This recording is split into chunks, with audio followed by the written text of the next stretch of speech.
ದೊಡ್ಡ ದೊಡ್ಡ ಹಾವು ರೆಸ್ಕ್ಯೂ ಮಾಡಕ್ ಹೋಗಿದ್ದೀನಿ, ಇಷ್ಟೊಂದು ಜನ ಸೇರಿಲ್ಲ. ಗಾಡಿ ಇಷ್ಟೇ ಚಿಕ್ಕ ಅವನ ರೆಸ್ಕ್ಯೂ ಮಾಡಕ್ ಬಂದು ಜನ ಸಾಗ. ಇದುವರೆಗೂ ಈ ಜನನ ಈ ದೇಶನ ಪ್ರೀತಿಸ್ತಾ ಇದ್ದೆ, ಬರೀ ಪ್ರೀತಿಸ್ತಾ ಇದ್ದೆ ಅಷ್ಟೇ. ಈಗ ಈ ದೇಶನ ಈ ಜನನ ಪೂಜಿಸ್ತಾ ಇದ್ದೀನಿ. ಇವ್ರು ನನ್ನ ಪ್ರಾಣಕ್ಕಿಂತ ಹೆಚ್ಚು ಇನ್ಮೇಲೆ ನನಗೆ ಗೊತ್ತಾಯ್ತಾ. ತುಂಬಾ ರಿಸ್ಕ್ ಆಯ್ತು. 2 ಅವರ್ ತುಂಬಾ ಕಷ್ಟಪಟ್ಟಿದ್ರ, ತುಂಬಾ ಗ್ರೇಟ್. ನೀವು ಇಲ್ಲಂದಿದ್ರೆ ಇವತ್ತು ಏನಾಗ್ತಿತ್ತು ಅಲ್ಲಿ. ಹಾಯ್ ಡಾರ್ಲಿಂಗ್ಸ್, ಎಲ್ರಿಗೂ ನಮಸ್ಕಾರ, ಬೆಳಗಿನ ಶುಭೋದಯ. ಕಲ್ನಾಗರಕ್ಕೆ ಹಾಲಾಗ್ತಾರೆ, ಅದೇ ನಿಜವಾದ ಹಾವು ಬಂದ್ರೆ ಅದೇ ಕಲ್ಲಿಂದ ಹೊಡೆದು ಸಾಯಿಸೋ ಈ ಜಗತ್ತಲ್ಲಿ ಬೆಳಗ್ಗೆನೆ ಒಂದು ಹಾವನ್ನ ರೆಸ್ಕ್ಯೂ ಮಾಡೋದಕ್ಕೆ ಕಾಲ್ ಮಾಡಿದ್ರು. ನಾನು ಬಂದೆ ಹಾವು ರೆಸ್ಕ್ಯೂ ಮಾಡೋಣ ಅಂತ. ಏನ್ರಲ್ಲಿದೆ ಹಾವು ಅಂತ ನೋಡಿದೆ, ಅವರು ನೋಡಿಲ್ಲ, ಯಾರೋ ನೋಡಿರೋದಂತೆ. ಗಾಡಿ ಓನರ್ ಹೇಳಿದ್ದಾರೆ, ಅಣ್ಣ ಒಂದು ಹಾವು ಗಾಡಿಲಿ ಸೇರ್ಕೊಂಡ್ಬಿಟ್ಟಿದೆ ನೋಡ್ರಿ ನಿಮ್ ಗಾಡಿಲಿ ಅಂತ. ಅಯ್ಯಪ್ಪ ಪಾಪ ಹಾವು ಇದೆಯೋ ಇಲ್ವೋ ಗೊತ್ತಿಲ್ಲ, ಬೈಕ್ ಅಯ್ಯಪ್ಪನೇ ಗಾಡಿನೆಲ್ಲ ಬಿಚ್ತಾ ಇದ್ದ. ಆಮೇಲೆ ಬಂದು ಅಲ್ಲಿ ನಾನು ಸ್ವಲ್ಪ, ನನಗೂ ಹಾವು ಕಾಣಿಸ್ಲಿಲ್ಲ, ಎಲ್ಲಾರನ್ನ ಕೇಳಿದೆ ಹಾವು ಗಾಡಿಲೇ ಇದೆ ಅಂತ. ನಾನು ಹಾವು ಇರಲ್ಲ, ಹೋಗ್ಬಿಟ್ಟಿರುತ್ತೆ ಅಂತ ಅನ್ಕೊಂಡೆ. ಆದ್ರೂ ಒಂದ್ ಕಡೆ ಡೌಟ್ ಇತ್ತು, ತುಂಬಾ ಕಡೆ ಹೋಗ್ಬಿಟ್ಟು ರೆಸ್ಕ್ಯೂ ಮಾಡಿದೀನಿ ಗಾಡಿಗಳೆಲ್ಲನು, ಎಲ್ಲ ಮೋಸ್ಟ್ಲಿ ಸೇರ್ಕೊಂಡಿರ್ಬೋದು ಅಂದ್ಬಿಟ್ಟು ನಾನು ತೆಗೆದೆ. ನನ್ನ ಕಣ್ಣಿಗೆ ಹಾವಂತೂ ಕಾಣಿಸಿರ್ಲಿಲ್ಲ ಫಸ್ಟ್ ಸ್ಟಾರ್ಟಿಂಗು. ಸೊ ಅಲ್ಲಿ ಸುತ್ತಮುತ್ತಲು ಇದ್ದವ್ರನ್ನೆಲ್ಲ ಕೇಳಿದೆ, ಹಾವು ಪಕ್ಕ ಇದೆಯಾ, ಇಲ್ಲ ಸುಮ್ಮನೆ ಗಾಡಿ ಪಾಪ ಅವ್ರದ್ದಂತ ಒಂದು ಡ್ರೀಮ್ ಇಟ್ಕೊಂಡಿರ್ತಾರೆ. ಗಾಡಿನ ಈ ರೇಂಜ್ಗೆಲ್ಲ ನಿಮ್ಗೆ ಗೊತ್ತಿರುತ್ತೆ, ನಾವು ನಮ್ಮ ಗಾಡಿ ಮೇಲೆ ಯಾರಾದ್ರೂ ಒಂದೇ ಒಂದು ಸ್ಕ್ರಾಚ್ ಮಾಡೋದಾಗ್ಲಿ, ಈ ತರ ನೆಲದ ಮೇಲೆ ಹಾಕೋದಾಗ್ಲಿ, ಯಾರಾದ್ರೂ ಒಬ್ರು ಕಾಲಿಡೋದಾಗ್ಲಿ ಮಾಡಿದ್ರೆ ಎಷ್ಟು ಮನ್ಸಿಗೆ ನೋವಾಗುತ್ತೆ ಅಂತ. ಅಂಥದ್ರಲ್ಲಿ ಇವ್ರ ಗಾಡಿನ ಆ ಕಡೆ ಈ ಕಡೆ ಹಾಕೊಂಡು ಅದನ್ನ ಮಾಲಗಿಸಿ ಏಬ್ಬರ್ಸಿ ಇಷ್ಟು ಬಾಧೆ ಕೊಡ್ತದೆ ಇವ್ರ ಗಾಡಿಗೆ.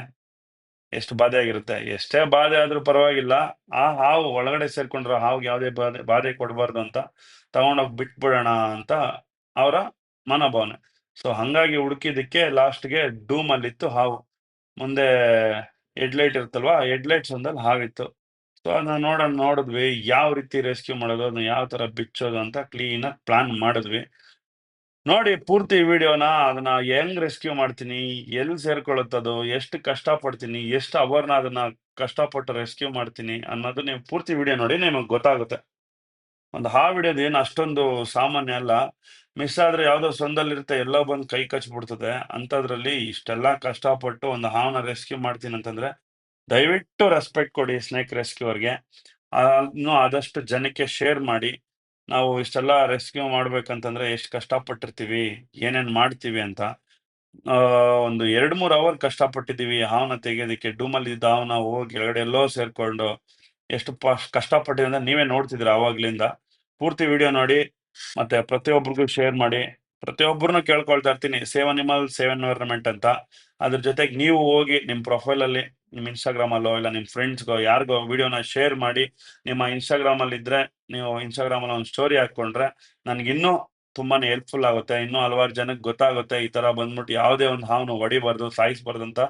ಪ್ರತಿಯೊಬ್ಬರಿಗೂ ಒಂದು ಅವೇರ್ನೆಸ್ ರೀಚ್ ಆಗುತ್ತೆ. ಅವಾಗ ಯಾರು ಹಾವನ್ನ ಹೊಡೆಯುವಂತ ಕೆಲಸ ಮಾಡಲ್ಲ. ಸೊ ನನ್ನ ಕಾಂಟ್ಯಾಕ್ಟ್ ಮಾಡ್ತಾರೆ, ಇಲ್ಲ ಅಂತಂದ್ರೆ ಬೇರೆಯವ್ರಿಗೆ ಕಾಂಟ್ಯಾಕ್ಟ್ ಮಾಡ್ತಾರೆ. ಎಲ್ಲಿ ಹಾವು ರೆಸ್ಕ್ಯೂ ಮಾಡಿರ್ತಾರೆ ಆ ರೆಸ್ಕ್ಯೂರ್ಸ್ಗೆ ಕಾಂಟ್ಯಾಕ್ಟ್ ಮಾಡ್ತಾರೆ. ಇಂಥ ಮೂಕ ಜೀವಿಗಳನ್ನ ಸಾಯಿಸ್ದಿರ ಉಳಿಸಿ ಮುಂದಿನ ಪೀಳಿಗೆ ಮಕ್ಕಳಿಗೆ ತೋರ್ಸೋಣ ಅಂತ ನಾವು ಒಂದು ಈ ಕೆಲಸ ಮಾಡ್ತಿದೀವಿ. ವಿಡಿಯೋ ಕೊನೆವರೆಗೂ ನೋಡಿ ಮತ್ತು ಎಲ್ಲರಿಗೂ ಶೇರ್ ಮಾಡಿ. Love you all darlings.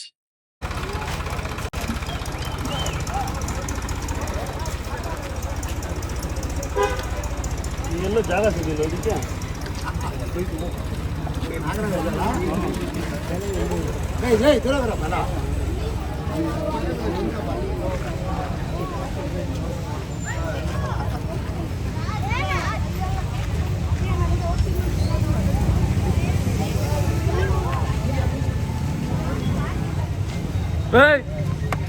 ಹೋಗಂದೆ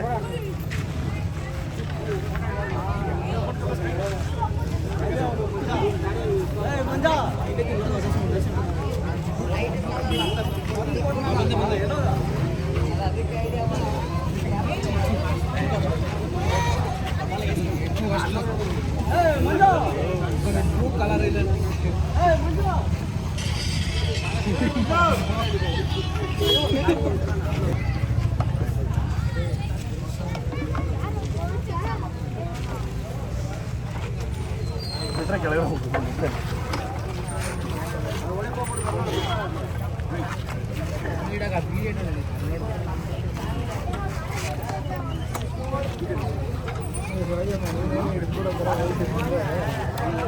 no side ಬಣ್ಣ ಒಂದು ನಿಮಿಷ ಬಾಣ ತೆಕ್ಕೋ ಬಾಣ ನನಗೂ ಕಳ್ಸ್ಬಿಡೋಣ ವಾಟ್ಸಪ್ಪಲ್ಲಿ ಹಂಗೇನು. ಯೂಟ್ಯೂಬಲ್ಲಿ ಬರುತ್ತೆ ನೋಡ್ಕೊಳ್ಳಿ ಅಣ್ಣ. ಅವ್ರದ್ದೇ ಬರುತ್ತೆ ಕಾರ್ತಿಕ್ ಅಷ್ಟೇ. ಅವ್ರದ್ರಲ್ಲಿನೇ ಬರುತ್ತೆ ನೋಡು ಕಾರ್ತಿಕ್ ಅಷ್ಟೇ.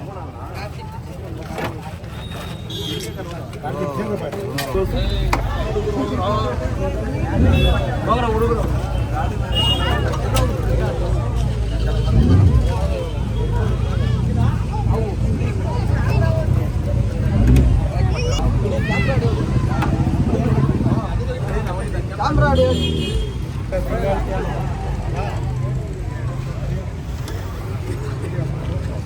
ಗಾಡಿ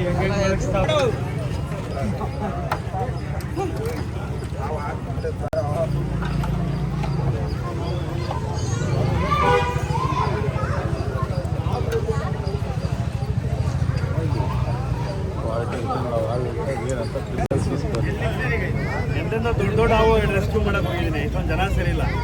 ಗಾಡಿ ಇಷ್ಟೇ ಚಿಕ್ಕ ಅವನ ರೆಸ್ಕ್ಯೂ ಮಾಡಕ್ ಬಂದು ಜನ ಸಾಗ ಈಚೆ ಬರ್ಲಿ. ಕ್ಯೂರಿಯಾಸಿಟಿಗೆ ಬಂದ್ಬಿಟ್ಟವ್ರೆ.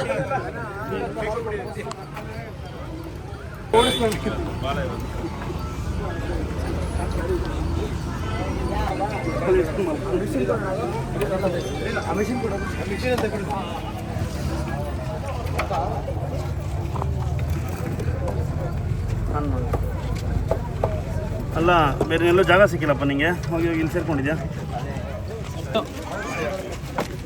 ಹೋಗ್ಬಿಡಿ, ಎಲ್ಲ ದೂರ ಹೋಗ್ಬಿಡಿ.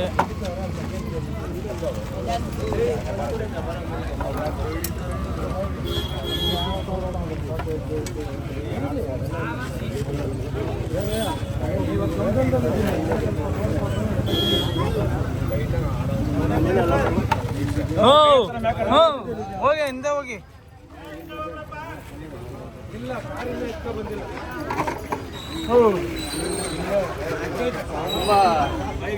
ಕಷ್ಟಪಟ್ಟಿದ್ದಾದ್ಮೇಲೆ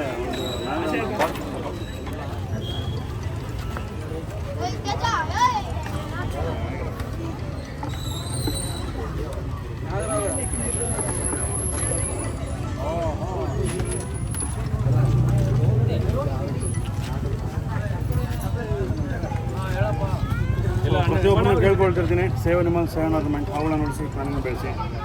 ಸೊ ಗಾಡಿಗಳು ಒಡೆ ಇರ್ತದೆ, ಗೊತ್ತಾಗಲ್ಲ, ಹೆಲ್ಪ್ ಮಾಡ್ದ ಗಾಡಿ ಬಿಡಿಸೋದಕ್ಕೆಲ್ಲ.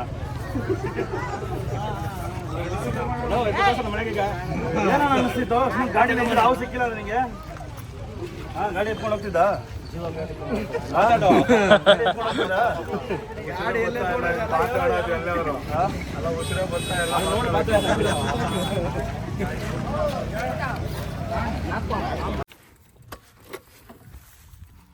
ಹಾಯ್ ಡಾರ್ಲಿಂಗ್ಸ್, ತುಂಬ ಕಷ್ಟಪಟ್ಟು ಈ ಒಂದು ನಾಗರಹೊನ ರೆಸ್ಕ್ಯೂ ಮಾಡೋದಕ್ಕೆ ಗಾಡಿ ಎಲ್ಲ ಕಿತ್ತಾಕಿದ್ದೀವಿ. ಪಾಪ ಯಪ್ಪ ತುಂಬಾ ಬೇಜಾರಾಗ್ಬಿಟ್ಟಿರ್ತಾನೆ ಆ ಗಾಡಿ ಪರಿಸ್ಥಿತಿ ನೋಡಿ. ನನ್ನ ಫ್ರೆಂಡು ದಿನೇಶ್ ಅಂತ ಪಾಪ ಫೋನ್ ಮಾಡಿದ್ರು. ನಾನು ಆಗ್ತಾನೆ ಜಸ್ಟ್ ಜಿಮ್ಮಿಂದ ಮನೆಗೆ ಹೋದೆ. ಫೋನ್ ಮಾಡಿದ ತಕ್ಷಣ ಬಂದು ಅದನ್ನು ಅಷ್ಟೆಲ್ಲ ಕಷ್ಟಪಟ್ಟು ಸುಮಾರು 1 ಅವರ್ 2 ಅವರ್ ಕಷ್ಟಪಟ್ಟು ಗಾಡಿನೆಲ್ಲ ತೆಗೆದು ರೆಸ್ಕ್ಯೂ ಮಾಡಿದ್ದಾಯಿತು. ನೋಡ್ತಿರ್ಬೋದು. ಈಗ ಅದನ್ನು ರಿಲೀಸ್ ಮಾಡ್ತೀನಿ, ಬನ್ನಿ.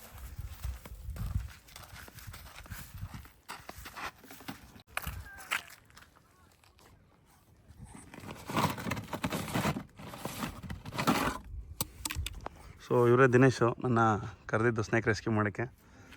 ದಿನೇಶ್, ಏನು ಅನ್ನಿಸ್ತು ನಿನಗೆ?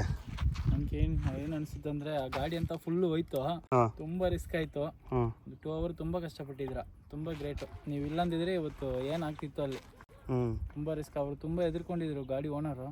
ಪರವಾಗಿಲ್ಲ, ನೀವು ಬಂದಿರೋದಕ್ಕೆ ಆರಾಮ ಹಿಡಿದ್ರಿ. ಸೊ ನಾನು ಹಾವನ್ನ ರೆಸ್ಕ್ಯೂ ಮಾಡೋದೆಲ್ಲ ನೋಡ್ತಿರ್ತೀಯ, ಏನು ಅನಿಸುತ್ತೆ ನಿನಗೆ? Super bro. ಸೂಪರ್. ಪೂರ್ತಿ ವಿಡಿಯೋ ನೋಡಿದ್ದಕ್ಕೆ ಧನ್ಯವಾದಗಳು. ಇನ್ನು ಇದೇ ರೀತಿ ಹಲವಾರು ವಿಡಿಯೋಗಾಗಿ ಕಾರ್ತಿಕ್ ಶೇಖರ್ ಆಚಾರ್ಯ ಯೂಟ್ಯೂಬ್ ಚಾನಲ್ನ ಸಬ್ಸ್ಕ್ರೈಬ್ ಮಾಡ್ಕೊಳ್ಳಿ ಮತ್ತು ನಿಮ್ಮೆಲ್ಲ ಸ್ನೇಹಿತರಿಗೂ ಶೇರ್ ಮಾಡಿ, ಲೈಕ್ ಮಾಡಿ, ಕಮೆಂಟ್ ಮಾಡಿ. ಸೇವ್ ಅನಿಮಲ್ ಸೇವ್ ಎನ್ವೈರನ್ಮೆಂಟ್, ಹಾವುಗಳನ್ನು ಉಳಿಸಿ ಪ್ರಾಣಿಗಳನ್ನು ಬೆಳೆಸಿ. ಜೈ ಹಿಂದ್, ಜೈ ಕರ್ನಾಟಕ, ಮತ್ತೆ ಲವ್ ಯು ಆಲ್ ಡಾರ್ಲಿಂಗ್ಸ್.